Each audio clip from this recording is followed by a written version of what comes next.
Welcome to the SmartKeys podcast. I want to start today with a number that honestly made me stop, put my coffee down, and just reread the page. Okay. In a single 30-day period, the U.S. financial sector saw 1,558 enforcement actions. Wow. And to put a literal price tag on that, the SEC alone issued nearly $38 million in fines. In 1 month. It's a staggering amount of activity. Right. And when you look at that $38 million, it really drives home the reality of the landscape. It's it's a fundamental shift. It's not just a steady stream anymore, you know? It's a fire hose. A fire hose, exactly. And for a lot of professionals tuning in, I imagine this doesn't feel like risk management. It feels like firefighting. Constant firefighting. I was going through the source material for today's deep dive, and another stat just jumped out. 50 final rules becoming effective in a 7-day window. A single week. How is that sustainable? I mean, it's not. It is the definition of impossible. That is, if you're trying to do it manually, you physically cannot read that fast, let alone comprehend, and then implement that volume of change. Right. I mean, how many spreadsheets can one person even have open before their computer or their brain just crashes? Exactly. So today we are unpacking the solution to all this madness. We're talking about RegTech, regulatory technology. But before anyone tunes out thinking this is just a pitch for, installing new software, hold on. The sources we've analyzed suggest this isn't just an IT upgrade. It's a massive strategic shift. It really is. The mission for this deep dive is to understand how we take compliance, which, let's be honest, usually feels like a huge cost center. A Department of No. A Department of No, exactly. A roadblock. And we're going to see how to turn it into a streamlined, automated advantage. We'll look at everything from the vendor landscape to how you actually calculate the ROI. Okay, so let's unpack this firefighting mode a bit more. You mentioned the tempo of regulations. What does that actually look like for a compliance team day to day? Well, if we look at the data from the sources, the intake volume is just crushing. In a single week, major regulatory platforms ingested nearly 12,000 new documents. 12,000. In a week? In 1 week. That's almost 2,000 documents a day. Yep. Now, let's play that out. Imagine you're using the traditional method, which, surprisingly, most firms still are. Email chains and spreadsheets. Disjointed activities.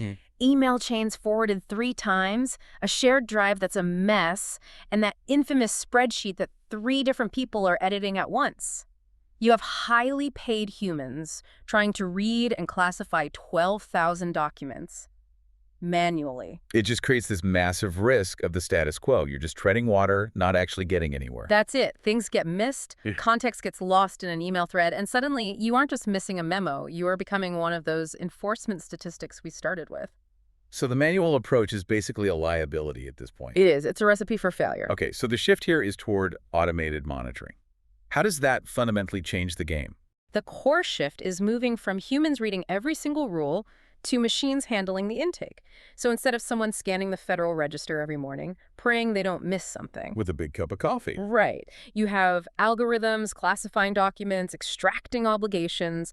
It's about leveraging tech to handle the volume so the humans can handle the nuance. And just to clarify for everyone, this all falls under the umbrella of fintech, right? Correct. RegTech is a subset of fintech, but it's designed specifically to strengthen compliance without expanding headcount. And that's the key. You aren't just throwing more bodies at the problem. You couldn't hire enough people anyway. You are using technology to make your existing team capable of handling that insane volume. Okay, let's get under the hood then. How does this tech actually work? Because I think there's a rational fear that automation means robots taking over, or worse, robots making bad decisions that get us fined. That is a very common concern, and it's a valid one if you don't understand the human-in-the-loop concept. The sources highlight this critical balance, automation versus judgment. So the tech isn't there to replace a compliance officer's judgment? Not at all. It's there to clear away the noise so they can actually use that judgment. So it's basically an incredibly sophisticated filter. Precisely. Automation handles the grunt work classifying rules, detecting changes. The NLP, natural language processing, it reads the text and says, this looks like a rule about capital requirements, or this is an update to a KYC protocol. And then the human expert steps in. The human then focuses on policy alignment and deciding how the firm should respond. The machine says, hey, this rule changed, and the human says, okay, thanks. Here is how we need to update our internal policy. So it empowers them to be a strategist instead of a librarian. Exactly. And the functionality, it really breaks down into three main pillars. First is regulatory monitoring and change management. That's what we just discussed. Extracting obligations and routing them automatically. Which kills the who's supposed to be looking at this email chain. Gone. It goes straight to the subject matter expert. Second pillar, policy management and controls. This is where you map those external requirements to your specific internal controls. So you're getting rid of the ad hoc work. Right. No more reinventing the wheel every time. And the third pillar... Let me guess. The really flashy stuff. This stuff that makes headlines. Screening and surveillance, KYC, know your customer, and AML, anti-money laundering. Catching the bad actors. Right. We'll get into the specific tools for that, but I want to pause on something that text calls the aha moment. It's called data lineage. To me, this sounded like a buzzword at first, but the more I read... It's the holy grail. I'm not kidding. I've seen compliance officers practically tear up over this feature. So why is it such a big deal? What is it? Data lineage means you can trace a requirement all the way back through your entire system. You're not just checking a box that says, yes, we're compliant. Walk me through it. An auditor walks into my office. What does lineage look like in practice? Okay, so she asks you, how are you complying with Rule 123 about customer data privacy? In the old world, you're scrambling. Panic mode. Calling Bob in IT, digging through emails. Total panic mode. And the auditor is just sitting there, tapping her pen. With data lineage, you pull up the dashboard. You click on Rule 123. It extends to show the policy update it triggered, on what date. Okay. You click that, and it shows the specific control that was implemented, maybe a software patch. You click that, and it shows you the daily evidence log proving the control is actually working. So you aren't just telling them you're compliant, you're showing them the mathematical proof. You're audit ready. Every single day. It turns a 3-week panic into a 1-hour meeting. And frankly, it builds massive trust with regulators because they can see your work. That sounds like a dream. But let's get practical. Let's talk names. The vendor landscape is, well, it's crowded. Incredibly overwhelming. There are literally thousands of RegTech companies now. So how do you even start to break that down? You have to match the vendor to the problem you're trying to solve. The sources do a great job of categorizing them. One size does not fit all here. Okay, let's start with that first pillar then. Policy and change management. If my biggest pain point is just keeping my manuals up to date, who are the players? If that's your focus, keeping policy text aligned with obligations, you're looking at platforms like Ascent, ClauseMatch, or CUBE. They specialize in parsing that messy government data and mapping it to your internal documents. They're like your regulatory brain partners. That's a great way to put it. Okay, what about the spy versus spy stuff? AML, KYC, screening clients. That's much heavier on the data processing side. For that, you have vendors like AML Partners, ComplyAdvantage, Fanergo, Castellum.ai. Their main focus is speed and, critically, accuracy, reducing false positives. Right, because flagging every legitimate customer as a risk is a great way to go out of business. It is. False positives are a huge operational cost. You have teams investigating alerts that are just nothing. A customer has a similar name to someone on a list. These new vendors use AI to filter that out. So you only focus on the real risks. What about inside the house? Watching for bad behavior internally. That's where surveillance and behavior tools come in.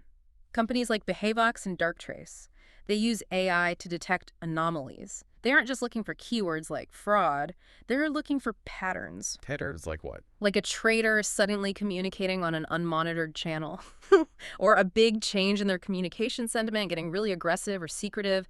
It's behavioral analysis. It's wildly futuristic. Wow. And lastly, what about third parties? Because you're responsible for your vendors too. Precisely. If they screw up, you pay the fine. Aravo Solutions is a big name there. They focus entirely on vendor and third-party risk. So here's the strategic question. Do you go for an end-to-end platform that promises everything, or do you pick these niche innovators, the Swiss Army knife or the scalpel? It's a strategic choice. And there's no single right answer.